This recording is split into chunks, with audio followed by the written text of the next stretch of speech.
집에서 혈당 낮추는 20가지 비법. 선착순 무료 발송해드립니다. 여러분들의 당뇨 졸업을 위해 당뇨스쿨의 핵심 비법만 모았습니다. 지금 신청하시면 7일간 문자로 보내드립니다. 댓글에 있는 링크나 아래 번호로 지금 바로 신청하세요. 안녕하세요. 당뇨 졸업을 돕는 한의사 박은영입니다. 우리는 매일 아침 첫 소변을 확인하며 나의 신장 기능을 확인해 볼 수 있습니다. 바로 거품료와 단백뇨를 확인해 보는 것인데요. 둘 다 소변에 단백질이 존재하는 상태이지만 그 원인과 특징에 차이가 있습니다. 거품료란 주로 소변에 포함된 단백질 중에서 알부민이 많아지면 발생할 수 있고요. 단백뇨는 알부민뿐만 아니라 다른 단백질 등 소변으로 나올 수 있는 상태를 의미합니다. 정리를 해보면 거품료는 단백뇨의 한 형태로 볼 수 있고요. 거품료는 주로 알부민의 증가로 인한 것이며 이는 주로 신장 기능의 문제와 관련이 있습니다. 반면에 단백뇨는 알부민뿐만 아니라 다양한 단백질이 검출될 수 있기 때문에 신장 문제뿐만 아니라 고혈압, 만성염증 등 다양한 원인으로 인해 발생할 수 있습니다. 이번 영상에서는 신장 건강과 우리 몸의 전신 건강과 밀접한 관련이 있는 거품료, 단백뇨를 없앨 수 있는 방법 4가지를 확인해 보고자 합니다.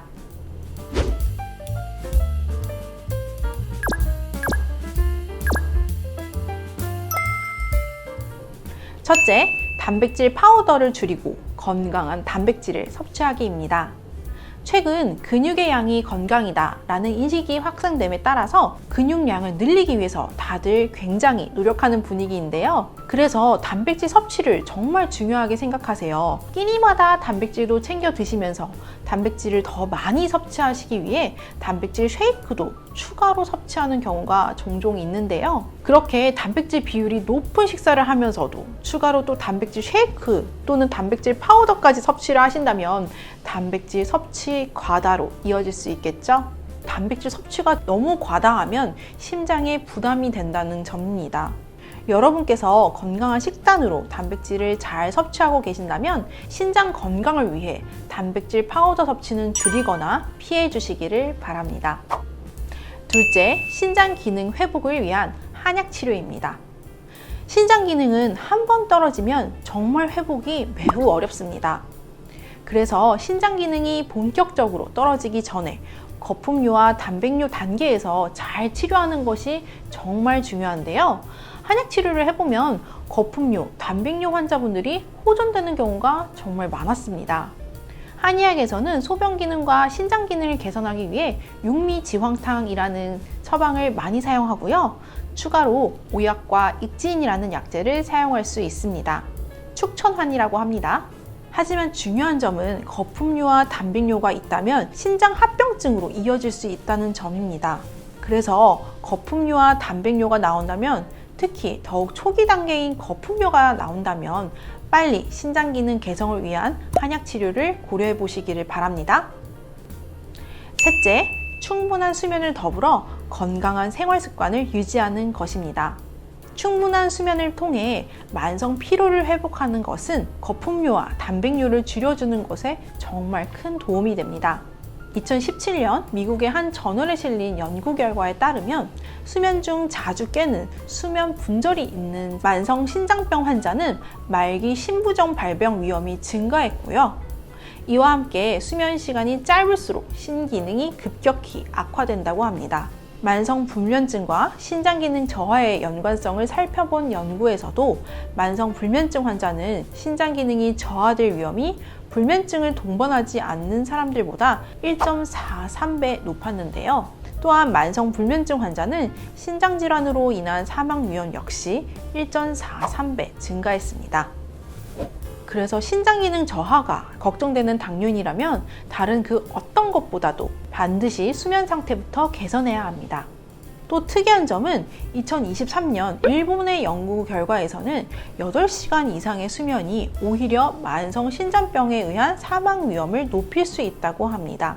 그래서 여러분의 수면 적정 시간은 하루 7시간 정도 해주시기를 권해드립니다. 넷째, 수분 섭취입니다. 충분한 물을 마셔서 수분을 보충하는 것은 노폐물 배출을 도와서 신장 건강에 도움을 줄 수 있습니다. 물을 잘 똑똑하게 마시는 방법을 구체적으로 설명드릴게요. 물은 먹는 양보다 먹는 방법이 중요합니다. 세계보건기구가 제시한 물의 하루 섭취 권장량은 200ml 정도를 하루 8잔 정도를 먹는 것입니다. 약 1.5에서 2리터 정도가 되는 건데요. 이는 자신의 체중의 30ml 정도를 곱한 값이 하루 물 섭취량입니다. 마시는 간격은 1시간에 한 잔 200ml 정도를 마시면 좋습니다. 한 번에 500ml 이상을 마시지 않는 것이 좋은데요. 한꺼번에 많은 양의 물을 마시면 혈액 속 나트륨 농도가 낮아지는 저나트륨 혈증이 발생할 수도 있습니다. 이는 두통, 구역질, 현기증, 근육 경련 등으로 이어질 수 있고요. 특히 신부전, 간경화, 부신 기능 저하증 등을 앓고 있으시다면 더욱이 물을 한 번에 과하게 섭취하는 것은 주의하셔야 합니다. 한 번 물을 마실 때 한두 모금씩 천천히 드실 수 있으면 좋습니다. 추가로 물 이외에 음료수인 커피나 녹차, 맥주, 주스 등은 물을 대신할 수 없으니 수분 보충을 하고자 한다면 꼭 생수를 드시기를 바랍니다. 위에서 말씀드린 4가지를 잘 지키셨다면 남은 것은 무엇일까요? 바로 정기적인 검사입니다. 단백뇨의 원인과 심각성은 정말 다양합니다. 미세 알부민의 검출 정도가 거품량에 영향을 줄 것이기 때문에 신장 기능을 꾸준히 모니터링하는 것이 중요합니다. 정기적으로 소변 검사를 했는데 단백뇨나 미세 단백뇨가 나오시는 경우에는 이를 방치하지 마시고요. 꼭 문의 주시기를 바랍니다. 제가 진료를 해보니 최대한 빠르게 알맞은 생활관리를 진행하고 이와 더불어 치료를 시작하면 충분히 극복 가능합니다. 끝으로 당뇨 졸업을 돕는 당뇨 치료 편지에 대해서 소개해 드릴게요. 당뇨인들이 꼭 알아야 할 당뇨 졸업 방법 20가지를 매일 아침 10시에 7일간 문자로 보내드립니다. 20가지를 하나하나 실천해 가다 보면 당뇨 졸업도 가능합니다. 아래 링크를 눌러 신청하시거나 1877-8125에 전화를 걸어 전화 한 통으로도 간단하게 신청할 수 있습니다. 마지막으로 당뇨스쿨에 매주 3개씩 업로드되는 당뇨스쿨의 영상 꼼꼼히 챙겨보기 힘드셨죠? 영상들 요약해서 카톡으로 보내드릴게요. 카카오톡에 당뇨스쿨이라고 검색해서 친구 추가해주세요. 주 3회 업로드되는 영상과 월별 최신 뉴스, 당뇨인을 위한 제품 및 할인 정보 등을 매주 카톡으로 받아보실 수 있습니다. 아래 고정 댓글 확인하시고 지금 바로 카톡 친구 추가해주세요. 2024년에도 저희 당뇨스쿨을 언제나 당뇨 졸업을 위해 함께 하겠습니다. 감사합니다.